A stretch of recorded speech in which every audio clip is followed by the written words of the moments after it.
Welcome back to another technical deep dive here in the debug zone. Today we're tackling a big question and breaking it down with insights from other users. Hopefully this clears up some misconceptions and helps you get the answer you need. So buckle up, stay a little curious, and let's jump right in.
And that's a wrap.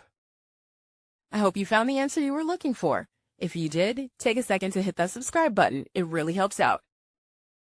And let me know in the comments which solution worked best for you. See you next time in the debug zone.